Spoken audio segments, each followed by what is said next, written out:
Do y'all remember that story? God, this was several years ago.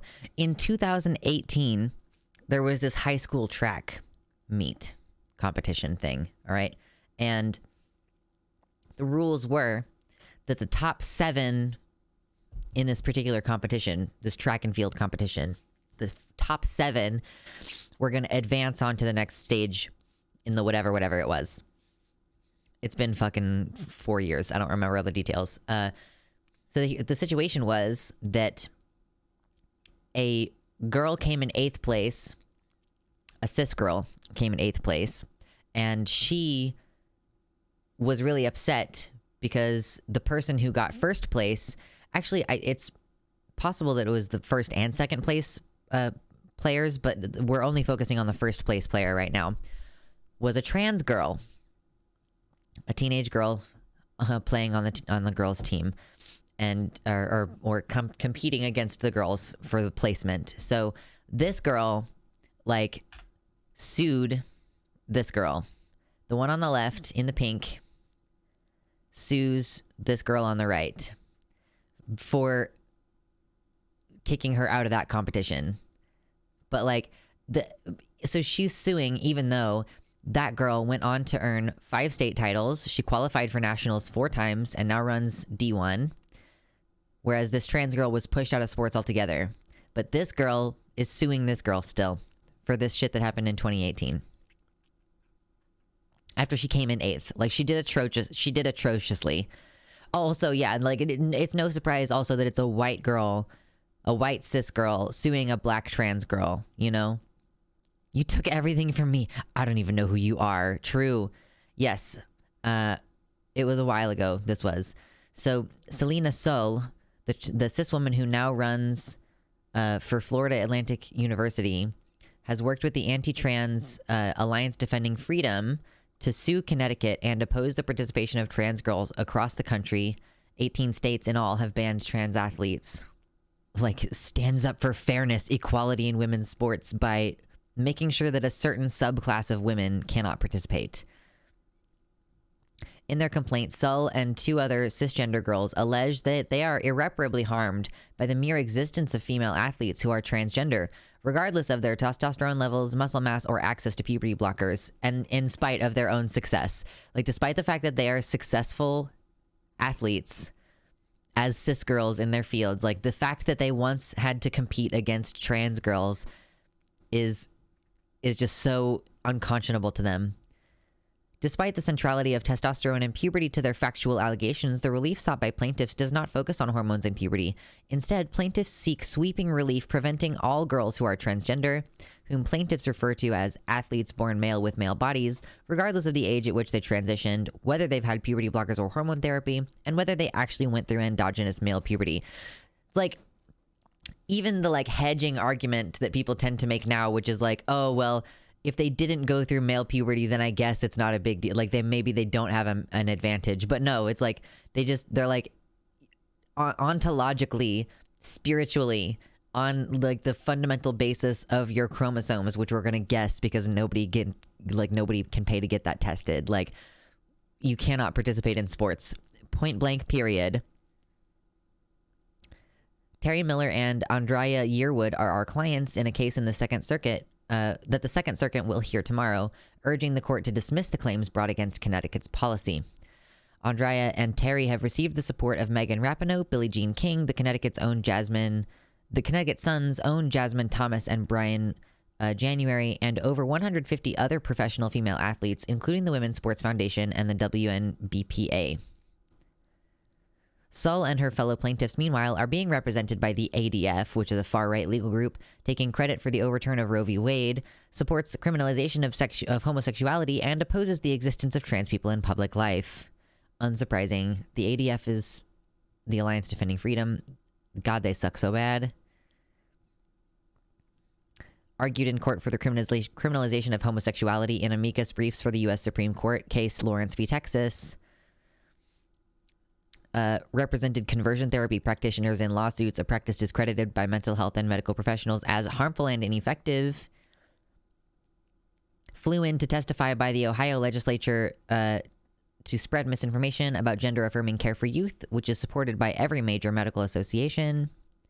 Represented a college professor who refused to use students' accurate pronouns against policies supporting students' rights to a discrimination-free learning environment. Yeah, so basically just like ADF is a terrible legal fund. And of course they would be supporting, this girl.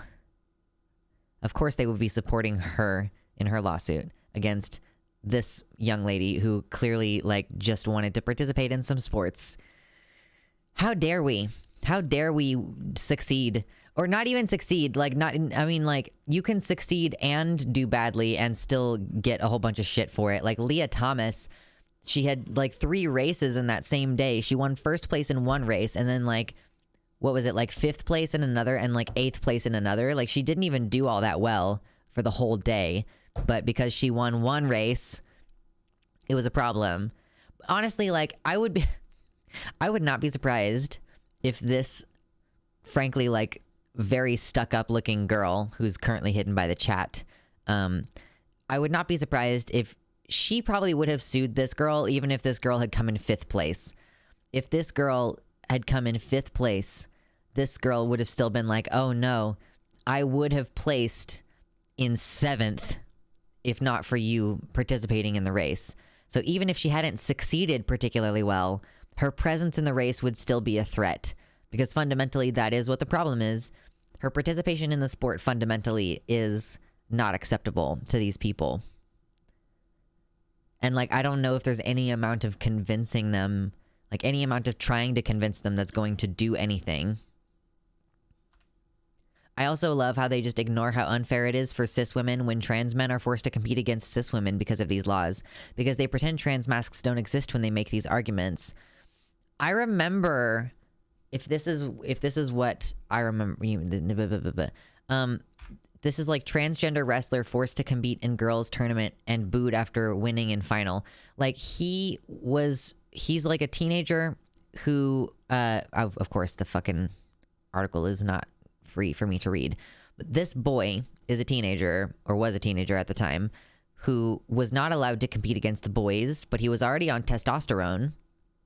So when he was competing against the girls, he obviously won because he had already been on testosterone.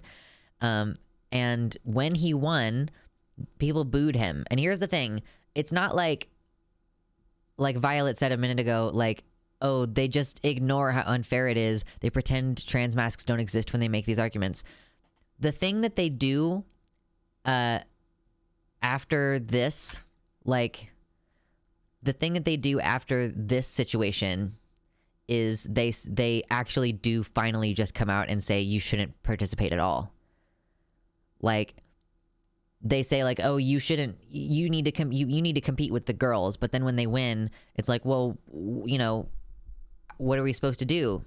They say like, you shouldn't compete at all. Like, we don't want you to compete against the boys. And if you compete against the girls, well, you're a freak and it's unfair. They just want you to not be able to play. I think that, I don't know if people did it deliberately or if people just got it mixed up. People saying that he was a trans girl and like saying that like, oh, he dominated because he was assigned male and then was participating against the girls. Like, no, he was assigned female and forced to participate with the girls because of being assigned female, and then won because he was on testosterone. But yeah, no, they ended up being like, we don't want you at all, because that's what they ultimately do want. They want to prevent trans people from going to the bathroom in public. They want to prevent us from like being in public if we're visibly trans. Like, they don't want us to do sports. Frankly, like, they don't want us to like have service jobs. Like, they don't want to see us at all. They want to pretend like we don't exist because they can't outright start murdering all of us yet. You know? Yeah, exactly. The goal isn't equity or fairness in sports. None of these people care about women's sports. The goal is to remove trans people from public life. Detransition and disappear. Exactly, Nouvenol. They said it outright in some TERF interviews. that bigotry is the basis of their argument. Yeah, I mean, like, they're getting more and more brazen about it because for some reason it's like socially acceptable to be anti-trans right now. Like, I mean, the Overton window is definitely veering back toward, like, you know, people openly calling us degenerates, openly calling us treasonous, openly saying that we are a threat to the American way of life. Like, it's toxic, you know? Yeah, no, Demonia. Yeah, the implication of when we say the goal is to remove trans people from public life, the implication is to remove us from life in general. Yes, like they don't want us to participate in society. They don't, like I'm saying, like they can't, they literally can't commit the murders that they want to commit.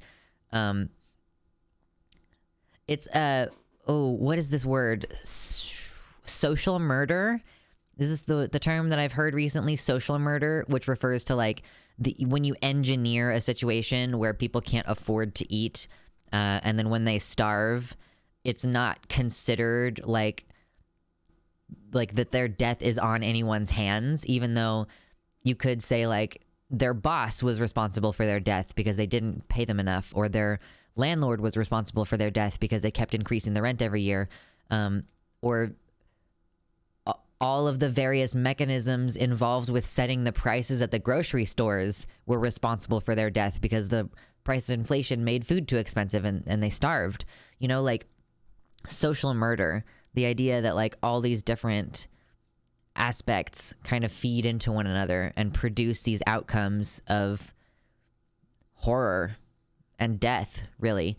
Like, and not just, you know, not just the starving to death stuff, but also like, you know, in New York City when that big storm hit last year, I think it was last year that big storm hit New York City, and like people drowned to death in their basement apartments in New York City because they didn't have anywhere to go. Like they didn't have any like adequate, you know, facilities and stuff and like evacuation procedures in order to get people out. You know, that lack of pre-planning could also be considered a function of social murder.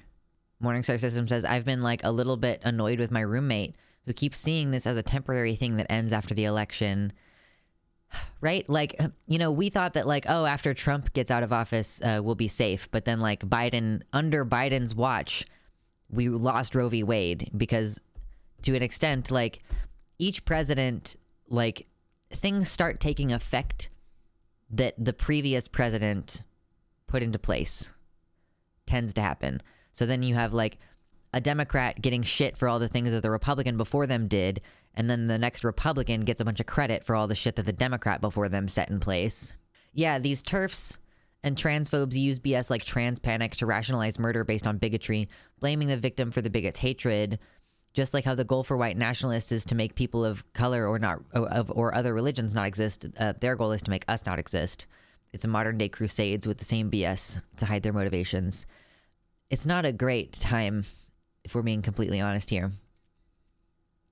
Thank you so much to all of my supporters, especially my patrons, and especially these ones. We have Tiago Nascimento, Mersh Rolvag, Brandon, Jovian F. Gaudreau, Bean, Heather Clarkson, Amanda B., R. Halverson, Michelle Winter, Athiette, Sarah A., Decoy Duck, Wellington Marcus, Suzanne Maynard, Nova, Sojo, Mr. Atheist, and Elizabeth Bartell.